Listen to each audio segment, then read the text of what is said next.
제가 1월 달에 영상을 하나 올렸었거든요. 근데 1월 달에 영상 올린 게 지금 좀 문제가 되고 있는 뭐 성광이나 대성홀딩스 아니면 세방 이런 기업에 대해 가지고 주가 조작이요?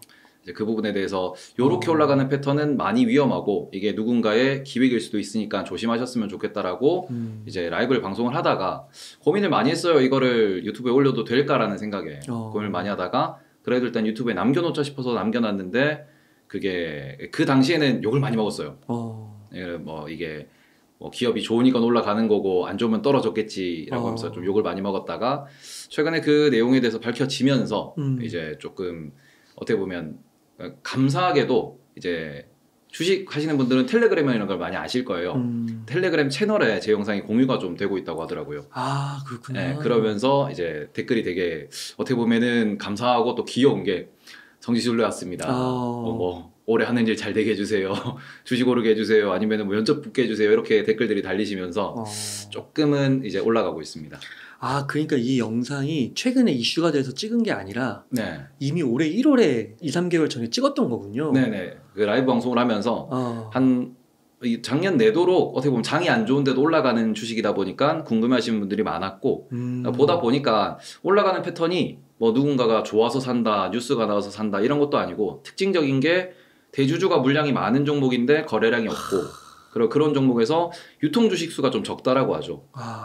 그러면서 이제 그런 종목들이 몇몇 이제 기업들이 좀 보이고 그 특징적인 종목들이 이제 우상향을 같은 각도를 보이다 보니까 이제 뭐 대성홀딩스라든지 세방까지 해가지고 좀 이거는 같은 패턴을 보이고 있으니까 조금 무섭다라는 표현을 드렸었는데 그게 실제로 이제 밝혀지고 나니까 주가 조작이라고 좀 결론이 나면서 이제 아무래도 그렇죠. 기업 같은 경우에는 실적에 이제 주가가 수렴한다라고 이야기를 많이 하고 또 그런 부분에서 그래도 우리가 테마주 급등주는 실적과 상관이 없다라고도 볼 수 있는데 그런 친구들은 뉴스라도 나오거든요. 뭐 뉴스가 나오면서 이게 단기 급등도 보이고 이렇게 되는 게 어떻게 보면 정상적인 뭐 패턴이라고 볼 수 있는데 우상향 각도를 2년 3년 동안 유지를 하고 그리고는 이걸 좀 파다 보니까 스타트가 2020년 4월이었습니다.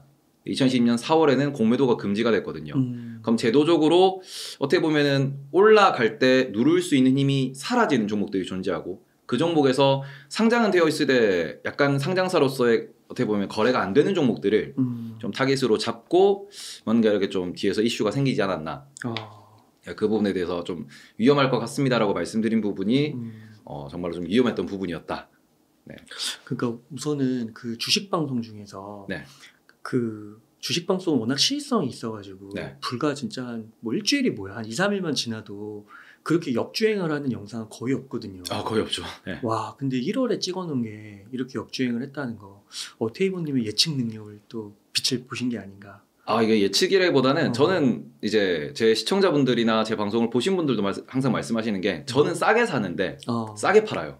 그러니까 소위 말해서 이제 저는 이제 제 기준에서는 저점 매수다. 이렇게 얘기를 하고 저점 헌터다라고도 이제 시청자분들이 얘기를 해주시는데 저는 숫자에 기반한 투자를 하다 보니까 말 그대로 그렇게 올라가는 종목들은 뭐 추세가 어떻고 뭐 올라가는 뭐 이유가 어떻든 간에 일단 제 기준에서는 살 가격을 지나쳤다 라고 판단을 하다 보니까 그 기준에서 보통 이제 이 기업이 비싸냐 싸냐 그리고는 이 기업이 만약에 하락하면 어디까지 하락할 수 있고 그리고는 적정 주가라고 볼 수 있는 부분이 경쟁사랑 비교했을 때 어느 정도의 이제 뭐 가격대 형성이 될 것이냐 이런 부분들 말씀을 좀 주로 드리고 있다 보니까 그런 부분에서 이제 제가 조금은 보수적으로 이제 좀 방송을 진행하고 있고 그런 부분에서 제 시각에서는 이거는 사면 안 되는 종목이다. 위험할 수 있다. 네.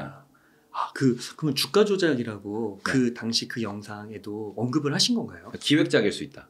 근데 이게 과거에도 이런 사례가 좀 많아요. 많아요. 네, 우리가 뭐 지금 루보 얘기도 많이들 뭐 말씀을 하시고 옛날에 뭐 세롬 데이터 이런 세롬 기술 이런 것도 얘기를 하시는데 그 당시에도 뭐 다단계식으로 혹은 뭐 아름아름으로 지금은 통정 매매라고 부르고 있는데 그냥 내부자들끼리 거래를 하면서 주가를 계속해서 끌어올리는 경우가 좀 많고요. 그러다 보니까 어떻게 보면은 거래량을 만들어내기 위한 단주 매매도 일종의 불법 거래로 이제 규정이 되어 있는 상황이고 여러 가지 매매에 있어서 이게 주식이라는 특성상 발행된 주식 수는 한정적입니다. 그러니까 말 그대로 우리가 그랜저를 사고 싶은데 그랜저라는 그 자동차 숫자가 몇백만 대로 한정이 되어 있는 거고요. 이걸 우리가 시장에서 계속해서 유통을 하다 보니까 좀 더 크게 말씀드리면 비트코인이랑 같은 개념이라고 보시면 되거든요. 비트코인 같은 경우에도 발행량이 한정이 되어 있습니다. 그리고는 뭐 주식은 회사 사정에 따라서 추가 발행을 물론 할 수 있겠지만 한정돼 있는 가격을 아무도 안 팔면 올라가거든요. 그럼 이 부분에 있어가지고 가격이 시장에서 자유롭게 거래가 되면서 형성되기 때문에 물량이 많고 거래가 많이 되면은 적정 가격이 형성이 돼요. 근데 이게 물량이 좀 잠겨 있는, 말 그대로 파는 사람이 없는 상태에서 계속해서 가격을 올리면서 사면은 가격이 올라갈 수밖에 없습니다. 그러겠네요. 그러니까 이게 가치와 이제 괴리가 벌어진다라고 표현을 하는데 이런 부분에서 이게 뭐 단기간은 좀 이렇게 발생할 수 있어요.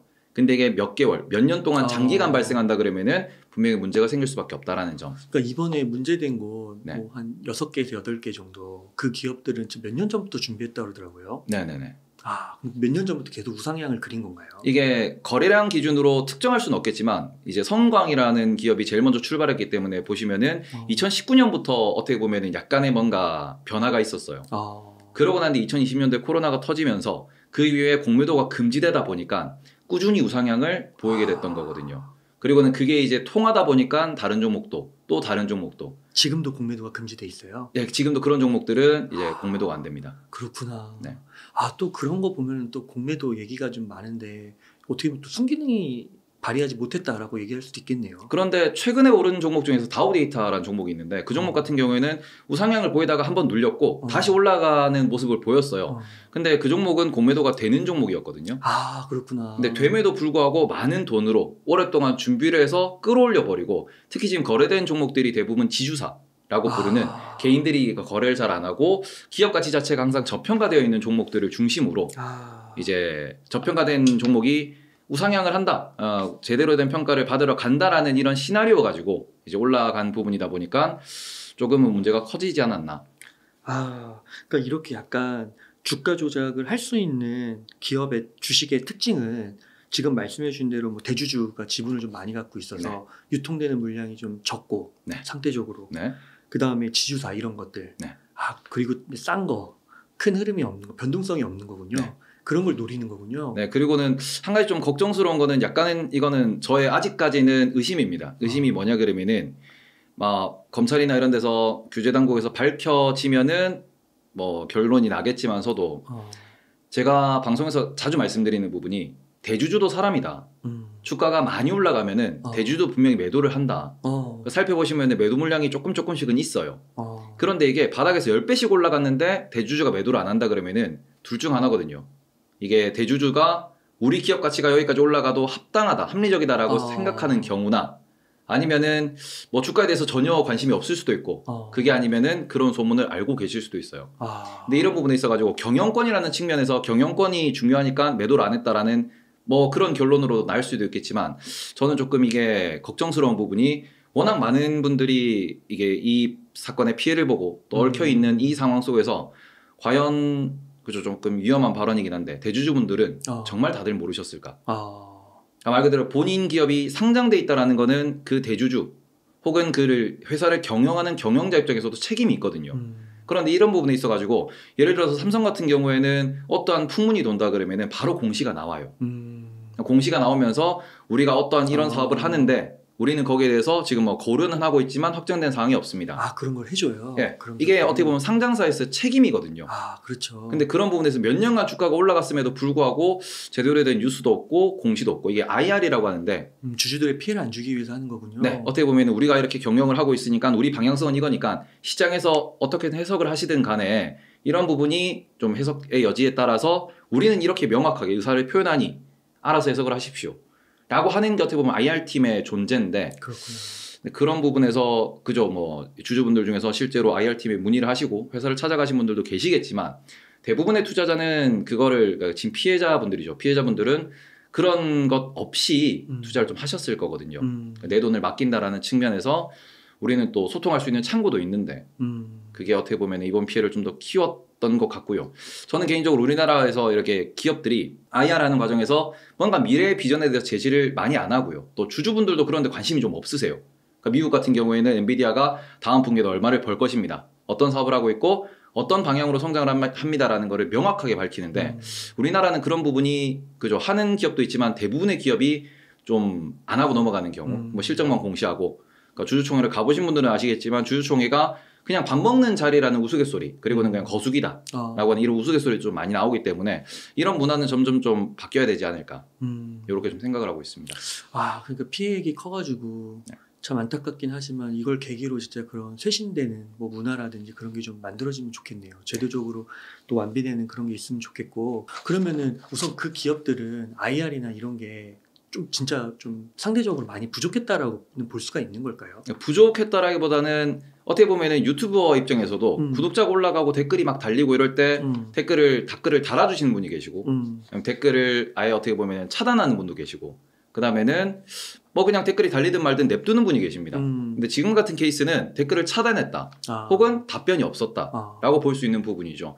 이제 그런 부분에서 이게 IR을 꼭 해야 된다라는 건 아닙니다. 그리고는 기업 입장에서 이런 걸 설명해야 된다는 부분도 아니지만 이제 투자자 입장에서 조심하셔야 되는 거는 뭔가 상승의 이유가 있으면은 그 이유에 따라서 오르고 내리고가 당연히 발생할 수밖에 없는 가격 변동이 발생할 수밖에 없는 거지만 가격 변동의 이유가 없다라고 하면은 그 부분은 분명히 조금은 의심을 하시면서 투자를 하셔야 된다. 그러니까 이 동네가 돈을 가지고 서로 거래를 하는 곳이기 때문에 내 돈도 소중하고 상대방의 돈도 소중한 거거든요. 그럼 이런 부분에서 이 좀 민감성 그리고는 약간은 이 시장이 조금 이기적일 수 있다라는 점에 대해서 항상 좀 주의를 하셨으면 좋겠다라고 말씀드리고 싶습니다. 그 실제로 뉴스에도 나왔는데 그 어떤 가스 기업은 네. 그 대주주분이 그 물량 폭탄 그 팔기 이틀 전인가 그때 대량 뭐 주식을 매도했다 뭐 이런 것도 나오더라고요. 네. 그런 게 좀 연루가 됐다라고 아직 확증은 아니지만 충분히 합리적으로 의심을 해볼 수 있는 여지가 있다. 그렇게 볼 수가 있겠군요. 그렇군요. 그러면 결국엔 지금 피해자들이 이렇게 나온 거잖아요. 막 유명 연예인도 연루돼 있고 막 그러더라고요. 그러면 이거를 안 당하려면 어떻게 해야 되는 거예요? 저는 예전에 이거를 이제 김강석 교수님과 이제 얘기를 하면서 제 채널에서 인터뷰를 한번 했었는데 저는 이 부분이 어떻게 보면은 경제 교육의 부족이라고 생각을 하거든요. 그러니까 말 그대로 우리가 자본주의에 살고 있는데 자본을 다루면은 사기꾼 혹은 그거는 전문가만 하는 영역이야라고 생각을 합니다. 우리는 모두 다 월급을 받고 그 돈으로 살고 있고 돈이 없어서 혹은 돈을 벌고 싶어서 부자가 되고 싶어서 모두가 노력을 하는데 정작 돈에 대해서는 국가도 가르치지 않고요. 그리고는 이런 거를 전문적으로 좀 이렇게 코스대로 얘기를 해주는 교육기관도 없는 상황이고 그런 이 부분에서 개인들 역시도 그냥 이 부분을 약간은 등한시하고 있다. 그리고는 마지막으로 제도적으로도 이런 부분에 있어가지고 조금은 미비하다. 앞으로 보완해 갈 것이 많다라는 점에서 저는 그런 부분에서 여러 가지 박자가 갖춰줘야죠. 말 그대로 일본에서는 최근에 코로나가 터지고 난 뒤에 고등교육 과정에서 주식 투자, 자산 투자에 대한 교육 과정을 넣는다라는 그런 얘기도 돌았습니다. 그리고 미국 같은 경우에는 제도적으로 퇴직금을 주식시장에 보관할 수 있도록 제도를 만들어 놓고 그걸 통해 가지고 노후 자금을 만들어낼 수 있도록 국가가 어떻게 보면 가이드라인을 제시를 해놨거든요. 근데 우리나라 같은 경우에는 주식을 한다라고 하면은 다들 도박을 한다. 혹은 위험한 거다. 주식하면 망한다. 이런 식으로 이야기를 합니다. 그런데 우리는 삼성전자가 성장하고 현대차가 성장하는 걸 모두가 알고 있고 그 기업들의 성장의 이면은 결국 주식시장, 자본시장이 존재를 하는 거거든요. 그런데 기업이 성장을 하고 삼성전자에 들어는 가고 싶어 하는데 왜 어떻게 보면은 주식을 좀 단편적으로 보시면서 자본 투자를 단편적으로 보시면서 자본주의 생활을 하시려고 하냐. 저는 항상 이 부분에 있어가지고 어떻게 보면은 공부하시면은 충분히 천천히라도 수익을 낼 수 있기 때문에 꼭 공부하셔야 된다. 우리가 노후를 위해서라도 자본주의에서 살아남기 위해서라도 하셔야 된다. 라고 이렇게 좀 방송을 하고 매일매일 이렇게 좀 언급을 하는데 이런 부분에서 아직까지도 벽이 많아요. 그리고는 그런 부분 때문에 이번에도 뭐 연예인분들이 말씀하시는 게 천재인 줄 알았다.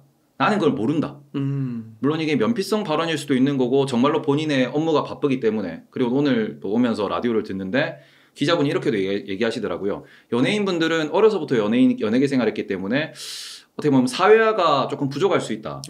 그런 부분 때문에 이런 부분을 그냥 전문가라고 하고 실제로 뭔가를 증명해 보이기 때문에 그런 부분을 믿고 이렇게 좀 실수를 하셨을 수 있다라고도 표현을 하는데 핵심은 본인의 선택이고요. 우리는 모두가 성인입니다.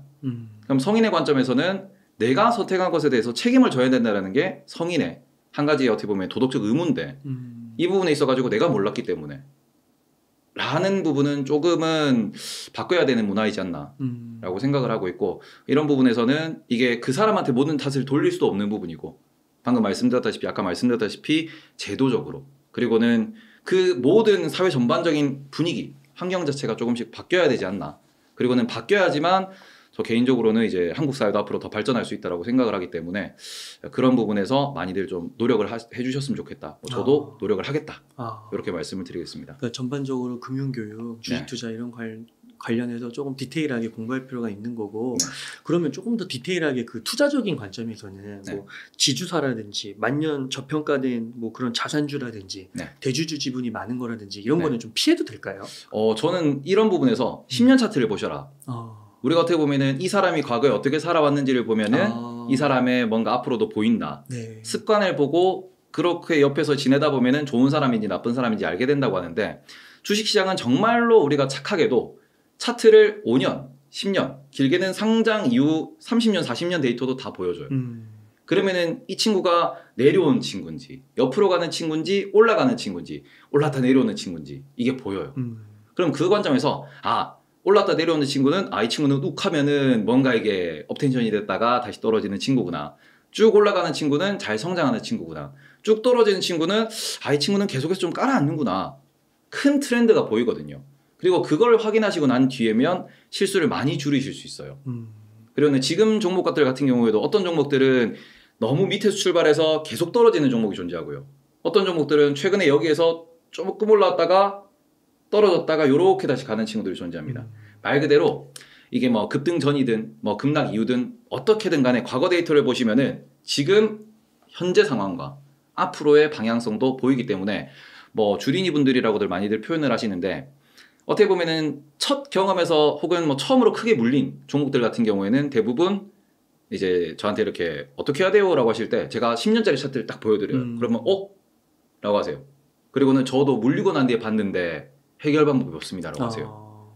그럼 이게 정말 쉬운 거거든요. 과거를 보면은 앞으로가 보인다는 모든 어떻게 보면 우리가 살아가는 모든 현상에서 알 수 있는 부분이기 때문에 기업도 마찬가지입니다.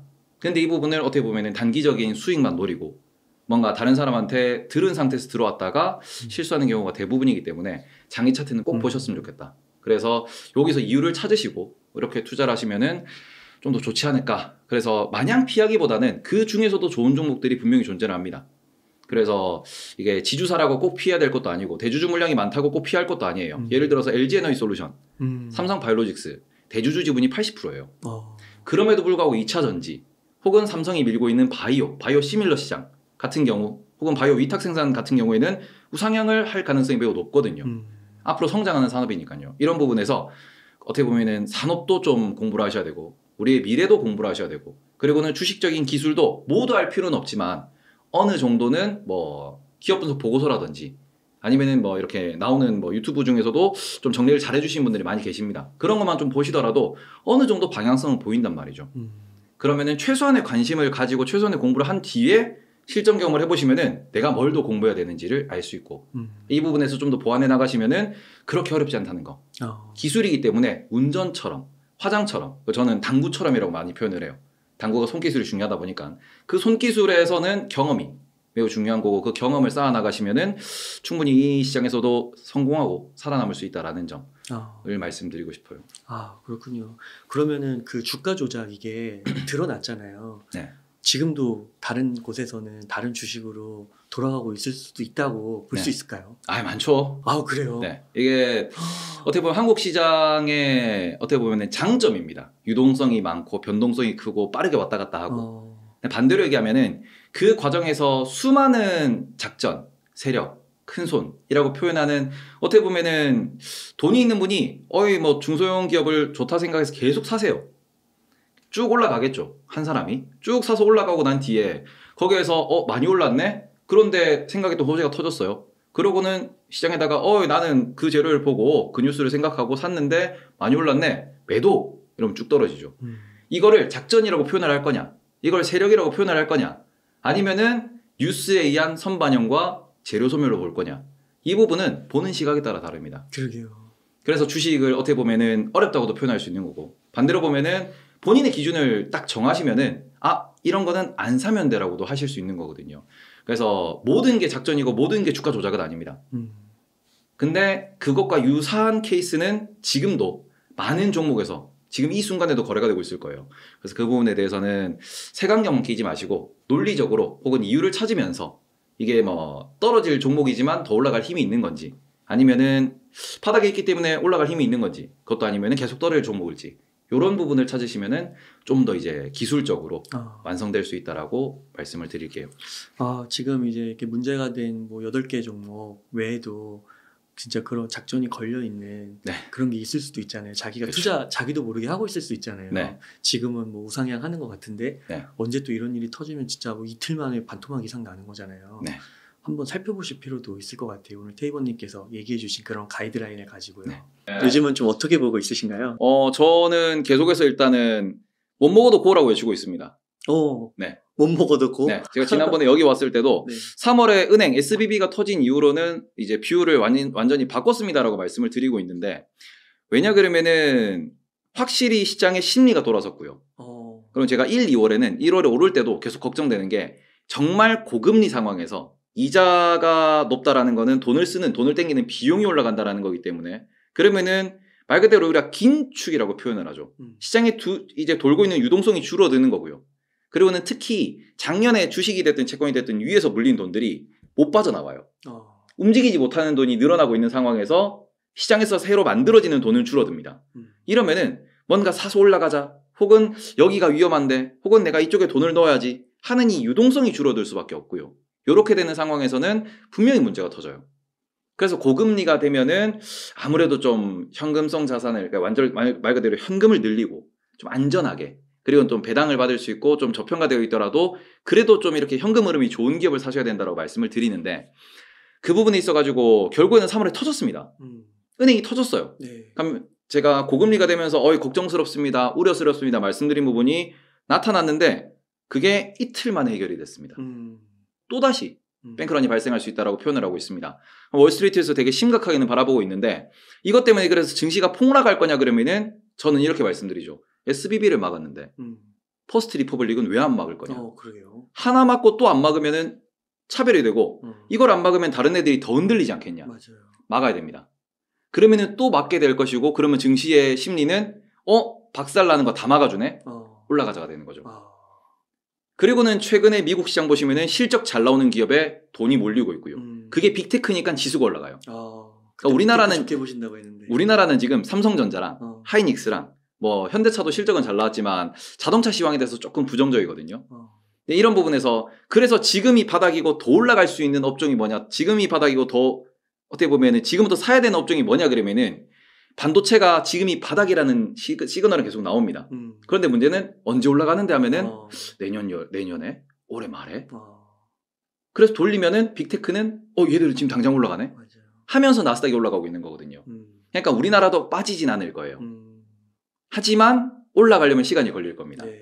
그런 부분에서 우리나라는 반도체가 못 가면은 코스피 지수는 못 가겠지만, 지금 중소형주 중에서 현대 로템이라든지 아니면은 뭐 피부 미용기기라든지 최근에는 화장품이라든지 수출이 늘어나고 실적이 늘어나는 업종 같은 경우에는 오히려 지금부터도 올라가고 있어요. 우상향이 나오는 종목들이 꽤나 많이 나오고 있습니다, 바닥에서. 그 기업들의 공통점은 실적이 성장하고 수출이 늘어나고, 그런 관점에서 앞으로 한 1, 2년은 더 장사를 잘하겠네. 그러면 지금부터 사서 장이 좋든 안 좋든 사서 내가 매매를 하고 사서 보유를 하고 투자를 해야겠구나라고 이야기를 하거든요. 네. 그래서 규제가 없고 뭔가 파산 리스크가 없고, 그리고는 뭔가 문제되는 이런 포인트가 없는 섹터에서 현금이 늘어난다. 그런 매수가 들어와요. 그래서 저는 지금 어떻게 보면 저도 올해 들어서는 작년에 못 번 부분을 많이 벌었고요. 작년 벌 거는 이미 벌었고, 이제는 지금부터는 올해 벌 거를 벌어야 되는 이런 상황인데, 그런 부분에서 주변에도 이렇게 질문을 드리고 하면은 대부분 연초 대비로는 많이 벌었다. 생각보다 좋다. 그래서 작년에 이제 제가 9월, 10월, 11월에 최악은 지나가고 있습니다. 지금 이 정도면 이제 앞으로 더 빠지진 않을 것 같습니다 했던 이 부분에서 오히려 더 빠지지 않는 게 아니고 충분히 이제 바닥에서는 반등을 좀 준 정도.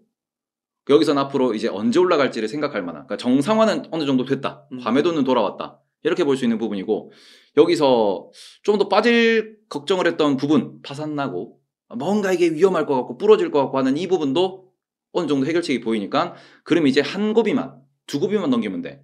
그거는 첫 번째는 미국의 금리가 어디까지 올라갈 거냐. 그러니까 소위 말해서 이제 부모님 기준이죠. 부모님이 계속 안 돼. 넌 지금 가고 싶고 너는 지금 올라가고 싶은데 안 들어가는 이유는 근원 문제인 인플레이션이 끝나지 않았다라는 이 부분. 말 그대로 그 아빠 연봉이 올라야지 뭐 너희들은 나한테 용돈을 좀 주지. 안 돼, 아꼈어. 그 연봉이 올라간다는 뜻은 인플레가 떨어진다는 뜻이에요. 네. 인플레가 떨어지면은 그때 되면 내가 용돈 더 줄 테니까 지금은 안 돼. 그냥 말 그대로 금리가 어디까지 올라가서 언제까지 유지되고 언제 떨어질 거냐. 이 불확실성이 해소되면은 그 다음에는 진짜 상승장이라고 부를 수 있는 게 올 수 있을 것이고요. 네. 또 한 가지는 최근에 이제 계속 얘기가 나오는 건데 당장 6월, 7월입니다. 미국의 부채 한도협상.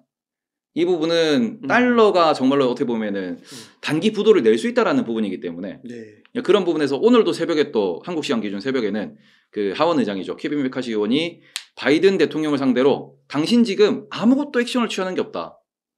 이렇게 액션을 취하는 게 없는 상황에서 뭘 해결을 하자라고 하고 무슨 뭐 협상을 하자라고 하냐라는 식으로 공개 저격을 했어요. 기자들 다 모아놓고. 그러니까 블룸버그 헤드라인에 대서특필을 누가 누구를요? 하원 의장이 그 상황에서 대통령을. 와, 근데 진짜요? 대통령은 미국의 권력 서열 1위거든요. 그러니까. 하원 의장은 3위입니다. 근데 지금 뭐 이렇게 부통령이랑 상원 의장이 같은 그런 라인이니까 이런 상황에 봤을 때 3등이 1등을 적용했고요. 민주당의 대표를 공화당 대표라고 부를 수 있는 분이 때린 거예요. 뭐 트럼프 전 대통령은 계속 이제 언급을 하고 있는 부분이고 이런 부분에서 정치적 이슈는 뭐 주식을 하시는 분들은 아시겠지만 한국 같은 경우에도 미중 무역 분쟁, 한일 무역 분쟁 아니면 어딘가에 뭔가 테러, 전쟁 이런 얘기가 나오면은 주가가 좀 조정을 많이 받아요.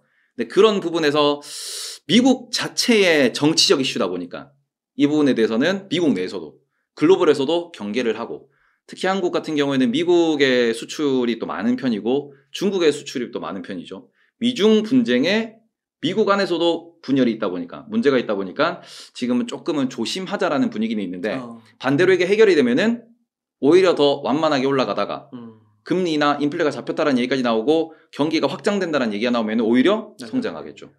이제 그런 부분에서 지금은 뭐 단기로 보면은 무너지지 않는 장, 장기로 보면은 올라갈 수 있는 장이라고 생각하고 있습니다. 그 궁금한 게 그 GDP 네. 1분기 수치가 안 좋았다고 그러잖아요. 네. 경기가 점점 안 좋아지고 있는 거잖아요. 네. 근데 주식시장은 낙관할 수가 있는 거예요?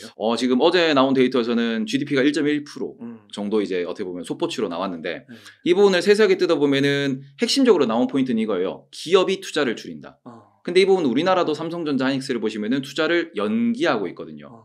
근데 이 부분은 뭐 좋게 보면은 어차피 지금은 투자를 안 하지만 나중에는 투자를 할 거다. 지금은 과거 2년 동안 과잉 투자됐던 부분에 대해서 소화가 필요한 시점이다. 라고도 볼 수 있는 거고요. 그리고는 이걸 또 다르게 해석하면은 지금 이렇게 경기가 급하게 얼어붙고 있는 부분이니까 연준이 금리를 조금 빨리 내려줄 것이다. 해석하기 나름이거든요. 네. 지금 제가 4월 들어서 이제 계속해서 경제 지표를 보고 있는데 SBB 사태가 터진 이후에 생각보다 미국 경기가 지표 기준으로는 빠르게 싣고 있는 게 사실이에요. 그러면은 연준도 그러죠. 오히려 연준이 얼마 전에는 연준 위원 중에서 제가 이름은 기억이 안 나지만 그분이 나오셔서 이렇게 말씀을 하셨어요. 반드시 이 인플레가 떨어지려면은 경기도 어느 정도 식어야 한다. 경기가 식어야 소비가 줄어들고 그래야 인플레가 줄어들어야 우리가 금리를 낮출 수 있다. 말 그대로 목적은 연준도 인플레가 잡히고 난 뒤에 금리 인하가 목적이고요. 시장 같은 경우에도 방금도 말씀을 드렸지만 계속해서 바라보고 있는 것은 연준이 그래서 도대체 언제부터 정상적인 금리, 소위 말해서 이제 정상적인 기준금리는 시장에서는 한 3% 전후를 보고 있습니다. 그게 2010년부터 2019년까지 있었던 기준금리 폭이고요. 그게 한 2.5에서 3.5% 왔다 갔다 이 정도를 생각할 수 있는 시장금리가 그 정도가 되는 폭을 생각할 수 있는 부분인데 그 부분에 대해 가지고 연준도 시장도 바라보고 있는 거거든요. 그리고 이 부분에서 경제 지표가 빠르게 꺾인다? 생각보다 고금리를 오래 끌고 갈 필요가 없을 수도 있어. 경기 식는 속도가 빨라지기 때문에 찬바람이 불고 있기 때문에 생각보다 이 뜨거운 게 빠르게 식어 내려갈 수도 있어. 그러면 우리가 이걸 잡고 이제 옮기는 거죠. 네. 옮기기 시작하면 주가가 올라갈 겁니다. 그렇죠. 돌아가는 겁니다. 너무 뜨겁기 때문에 제대로 잡지 못하는 거기 때문에 그럼 이런 부분에서는 긍정으로 해석을 하려는 의지가 강하냐 아니면은 이거를 부정적으로 볼 의지가 강하냐라는 건데 아까 말씀드렸다시피 부러지지 않는 장이에요. 그러니까 심리적으로 계속 버텨내는 거죠. 그게 지금 장의 특징이다라고 보시는 게 좋을 것 같습니다. 그러니까 경기가 조금 이렇게 수치가 좋지 않게 나오는 거를 네. 그렇게 막 엄청나게 막 완전 경기가 무너지고 최악으로 가고 이렇게 보는 것보다는 오히려 이제 이 금리를 낮추는 그런 식으로 작용을 해서 좀 자산시장이 오히려 유리하게 작용할 수 있다라고 지금까지는 해석을 하는 것 같네요. 지금 올해 들어서 특징적인 게 뭐냐 그러면은 작년에는 데이터 하나 안 좋게 나왔잖아요. 그러면은 뭐 선물 시장이든 현물 시장이든 나스닥이 한 번에 1%, 2%, 3%씩 확 떨어졌어요. 그러니까 어제는 되게 좋잖아요. 예. 어제는 제가 봤는데 한 0.5% 정도 빠졌다가 스몰 올라오거든. 장 열리고는 날아갔어요. 근데 이게 무슨 소리냐 그러면은 그 반응 자체가 반대로 2020년, 2021년에는 데이터 하나 나오고 실적 하나 나올 때마다 바로 20%씩 30%씩 올랐습니다. 개별 주가가. 지수가 2%, 3%씩 올랐어요. 너무 증시가 뜨거웠다라고 표현할 수 있는 거고 반대로 작년은 밑으로 내려 꽂았죠. 근데 지금 같은 경우에는 작년 12월이죠. 이제 CPI 지수가 나오고 난 뒤에 10월인가요? 12월인가요? 지금 기억이 안 나는데 나스닥이 7% 온 날이 있어요. 그 이후로는 급락이 없습니다. 확실히 심리가 돌아섰고 급락이 없고 조정이 와도 이번 주 촬영 주에 목요일 날 나스닥이 2%가 빠지긴 했어요. 근데 그 부분도 2% 빠졌다가 실적 발표 확인하고 바로 돌렸거든요. 이런 부분을 놓고 보시면은 지금 심리가 매우 강한 상황이다.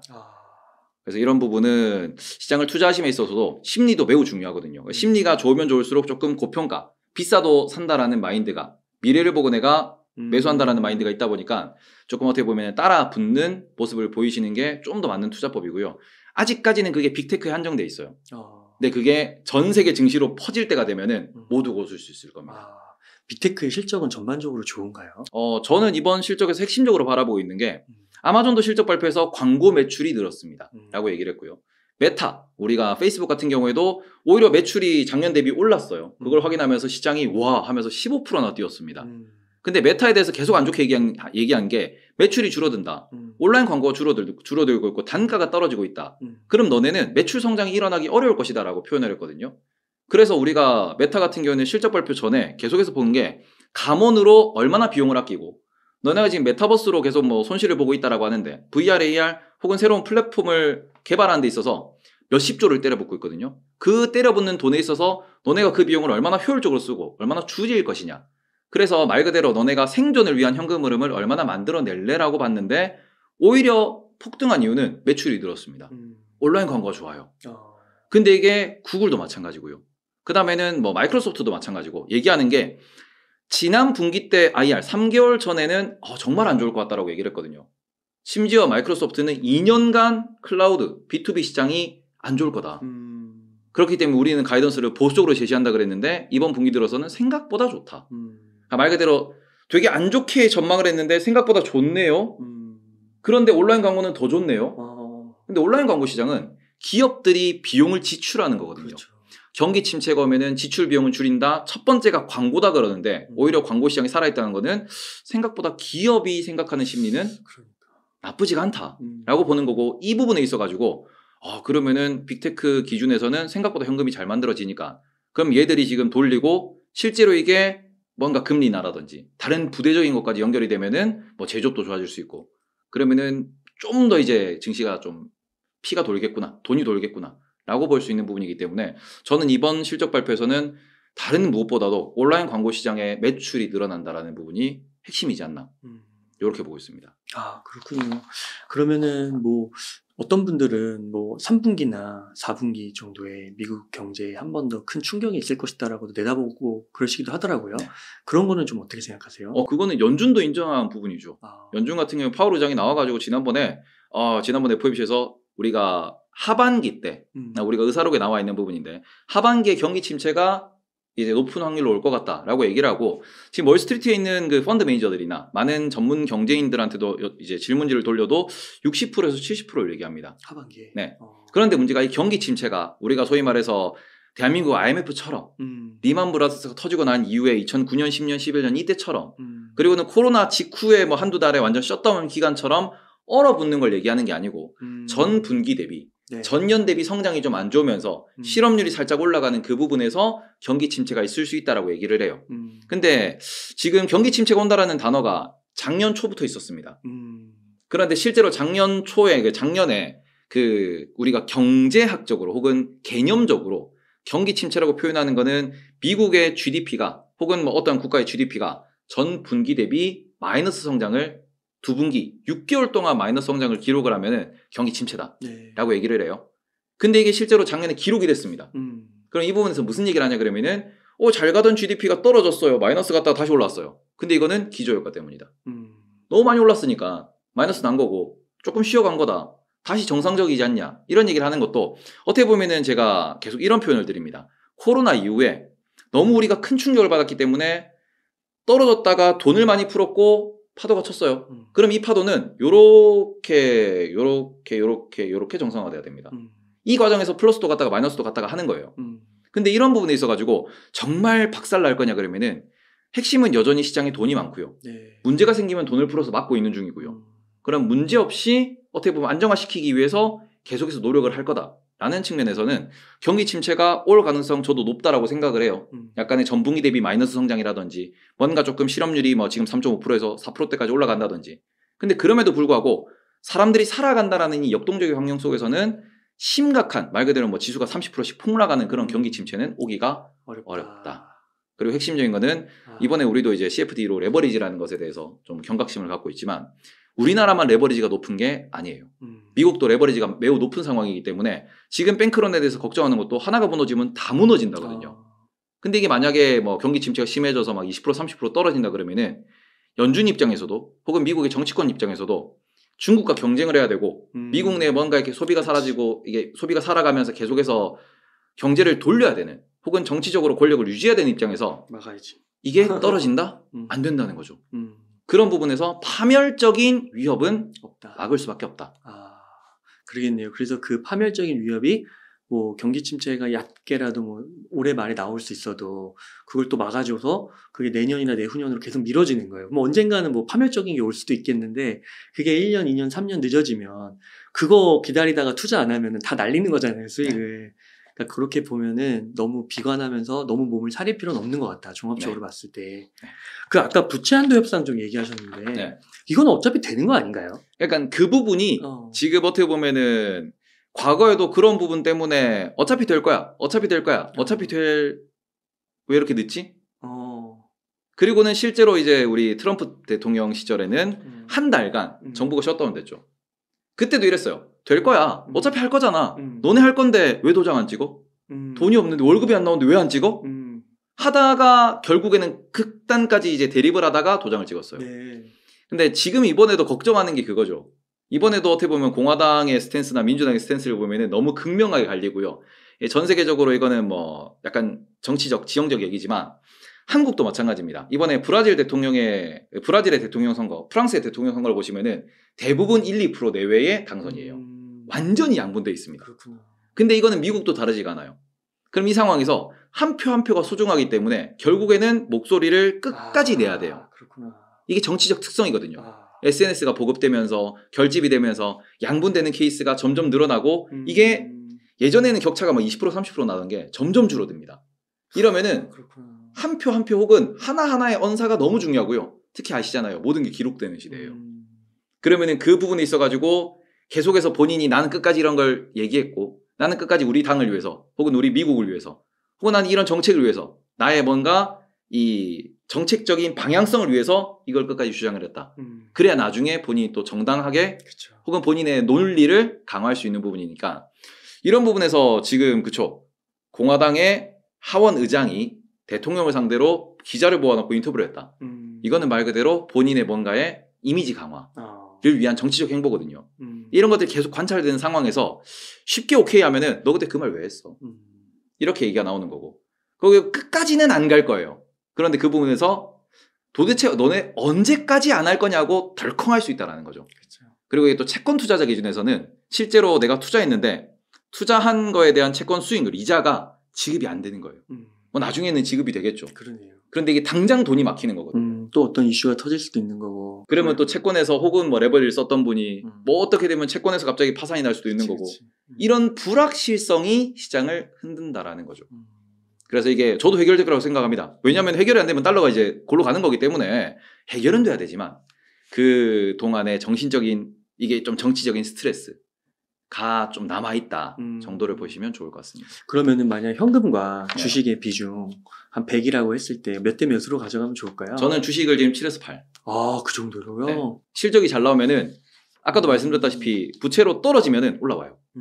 그러면은 코로나도 우리 겪어보셨지만 떨어졌는데 이 기업이 잘못된 기업이 아니다. 여전히 사업하는데 문제가 없다 그러면은 주식시장은 가격이기 때문에 주식시장이 떨어지면은 국가가 망하니 기업이 망하니 하지만 기업은 정상으로 돌아갑니다.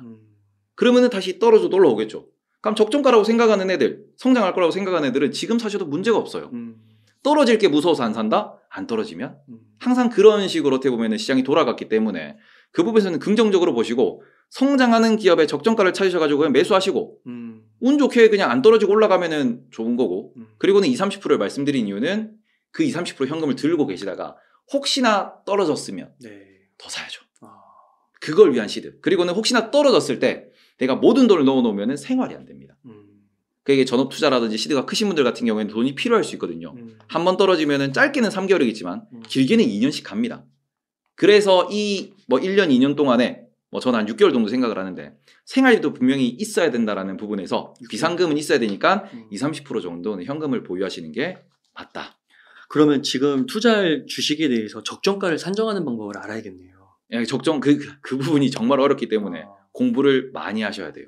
그렇구나. 그래서 또 적절하게 적정가까지 올라오면 팔 줄 알아야 되고. 그렇죠. 그걸 또 주구장창 가져가면 또 사이클상 또 내려오면 네. 또 물릴 수도 있는 거죠. 그런 부분에서 이제 뭔가 제도적으로 주식적인 기술에 대해서 공부를 좀 하셔야 되는 거고 그거는 일단 한번 매수 매도를 해보시고 네. 해보신 분들 같은 경우에는 내 매수 매도 기준이 잘 됐는지를 계속 검토를 다시 하셔야 돼요. 오답노트를 계속 쓰시면서 그게 어떻게 보면 매매 일지고요. 네. 그러면서 이유를 계속 찾으시면서 이 시장이 돌아가는 원리, 이 기업의 주가가 만들어지는 원리를 찾으시면은 그게 돈이 됩니다.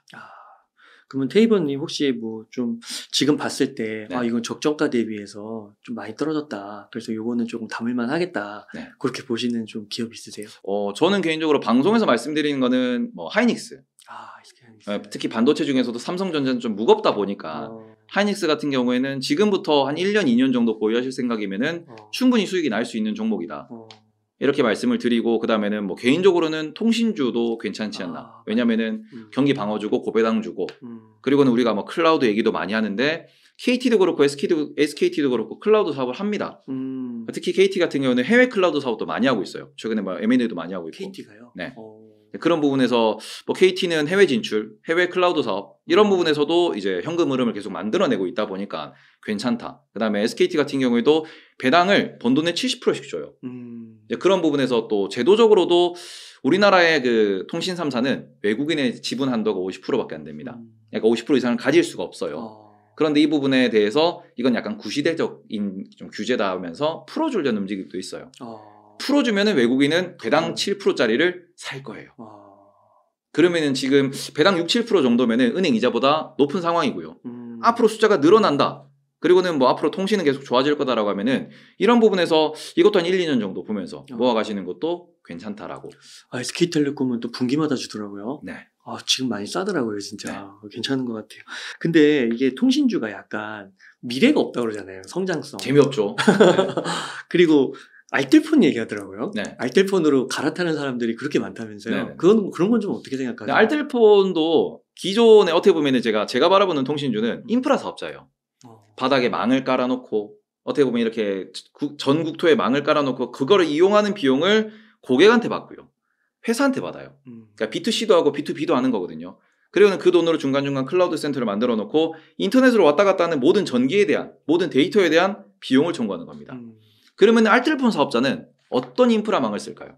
그 사람들 거. 그렇죠. SK 거. 깔아놓은 걸 쓴단 말이죠. LG 헬로비전 같은 경우도 LG U+의 망을 씁니다. 그러니까 이런 부분에서 뭐 마케팅 비용이니 뭐니 이런 것들이 부대 비용이 다 포함된 게 우리가 기존의 통신비라고 따지면은 네. 우리가 통신비 쓰시면은 저는 아직까지도 구조가 이해가 안 되는 부분은 뭐냐 그러면은 핸드폰을 새로 사서 개통을 하죠. 핸드폰 요금이 100만 원, 200만 원 해요. 네. 이걸 엄청 깎아줍니다. 그리고는 통신비만 받아가면 된다 그래요. 얼마나 남겨먹는 걸까요?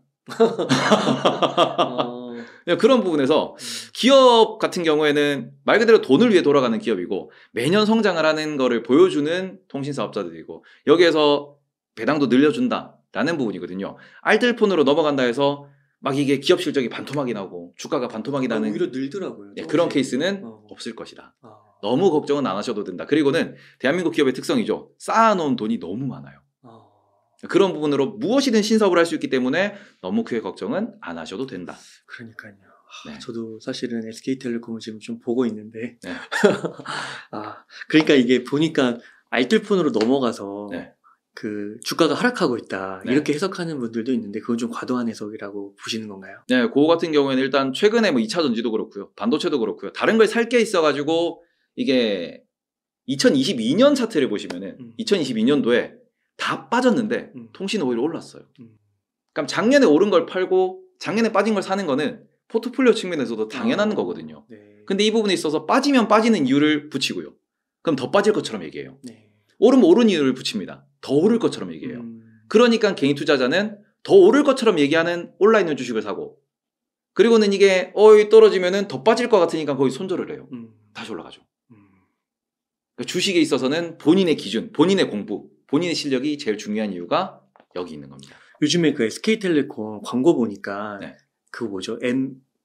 그 날아다니는 거, 그 택시. 네. 그게 뭐더라? UAM. UAM. 네. 그거 선전을 하더라고요. 네. UAM 그 날아다닐 때 그 통신망을 뭐 구축하고 뭐 인프라 깔고 뭐 이런 네, 것 네. 같은데 클라우드 만들고 네. 그런 것도 나중에 좀 연결이 되면 호재가 될 수 있다고 보세요. 그거는 호재라기보다는 기존에 깔려있는 망을 어떻게 보면은 이게 저궤도 위성까지 조금 더 확장하는 정도다라고 보시면 되기 때문에 뭐 그런 부분이 크게 막 2배, 3배 성장을 만들어낼 거냐? 그건 어려워요. 그건 어렵고. 네. 그게 또 우리나라가 국토가 좁기 때문에 이게 대한민국이 지금보다 면적이 한 10배가 넓다 그러면은 좀 더 이게 확장성이 있겠죠. 근데 한국이 이제 지구본으로 보시면은 쥐콩만 해요. 이제 이 안에서 우리가 싸우는 거기 때문에 성장이 좀 크지는 않을 것이다. 그러니까 보수적으로 보시면서 그냥 매수 매도 하시면서 분할 매수, 적금 이렇게도 접근하실 수 있고 저는 대형주에서 시작을 하셔서 어느 정도 이 파도를 타실 줄도 알고 뭔가 흐름도 읽을 줄 아시고 이렇게 하고 난 뒤에 좀 더 세세한 뭔가 좀 중소형주를 보시는 게 좋다. 당구로 말씀드리면은 우리가 큼직큼직하게 이렇게 좀 어떻게 보면 기본적인 당구를 칠 줄 아는 상태에서 예술구를 치셔야 된다. 이렇게 좀 말씀을 드리도록 하겠습니다. 그 SK하이닉스 같은 경우는 1, 2년을 좀 보시는 거는 네. 싼 거 같긴 한데 그리고 저점 신호인 것 같긴 그 저평가 구간인 것 같긴 한데 그게 언제 오를지 몰라서 네. 한 1, 2년 이렇게 보시라고 하는 건가요? 그렇죠. 한 1년 정도는 이제 끌고 가셔야 왜냐하면 1년 동안 기본적으로 들고 계셔도 한 6% 정도의 배당은 나오는 거거든요. 그럼 은행 예금보다 훨씬 낫습니다. 1년 하는데 6%가 나와요? 네. 지금 고배당주라고 부르는 은행 혹은 통신 이런 것들 같은 경우에는 배당이 6%대가 나와요. 그리고 많이 나온 데는 7%, 8%도 나옵니다. 그럼 은행 예금 넣을 돈을 반만 떼서 주식에 넣어보는 거예요. SK하이닉스. 하이닉스 말고요. SK텔레콤. 네. 텔레콤. 이런 데 고배당주에 들어가가지고 넣어보면은 그러면 그 주식들 같은 경우에는 움직임도 이제 좀 역동적이고요. 분명 마이너스도 날 수 있어요.